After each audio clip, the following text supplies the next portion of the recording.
കാണാനില്ല, മദ്യം കാണാനില്ല. കോഴിക്കോട് മുക്കത്ത് ബേബ്കോ ഔട്ട്ലെറ്റിലെ ഒരു കൊള്ളാവുന്ന ഇനം മദ്യം കാണാനില്ല.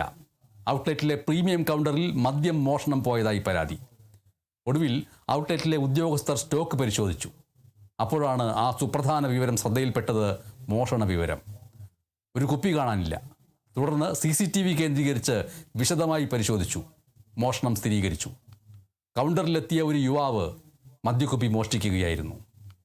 1540 രൂപ വില വരുന്ന മദ്യക്കുപ്പിയാണ് ബഹുവർണ്ണ കുപ്പായം ധരിച്ച് ഇളം നീല ജീൻസ് ധരിച്ചെത്തിയ യുവാവ് മോഷ്ടിച്ച് കടത്തിക്കൊണ്ടുപോയത്. ഈ മാസം ഫെബ്രുവരി 20 രാത്രി ഒരു 8:45 കൂടിയാണ് ഈ മോഷണം പോയതായിട്ട് ഞങ്ങൾക്ക് കണ്ടത്. സിഗ്നേച്ചർ ഫുൾ ബോട്ടിൽ വിസ്കി ഒരു ബോട്ടിൽ കുറവ് വന്നിട്ടുണ്ടായിരുന്നു. അപ്പൊ അതിന്റെ തുടർന്ന് നടത്തിയ CCTV പരിശോധനയിലാണ് ഇങ്ങനെ ഒരാൾ ബോട്ടിലെടുത്ത് അരയിൽ തിരികെ കൊണ്ടുവന്ന് കണ്ടത്. ഒരു നീല ജീൻസും ഒരു ആഷ് കളർ ഷർട്ടും ഇട്ട ആളാണ് ഇത് ചെയ്തത്. ഇതിന്റെ CCTV ദൃശ്യങ്ങൾ ഉൾപ്പെടെ മുക്കം പോലീസ് സ്റ്റേഷനിൽ പരാതിയായിട്ട് കൊടുത്തിട്ടുണ്ട്.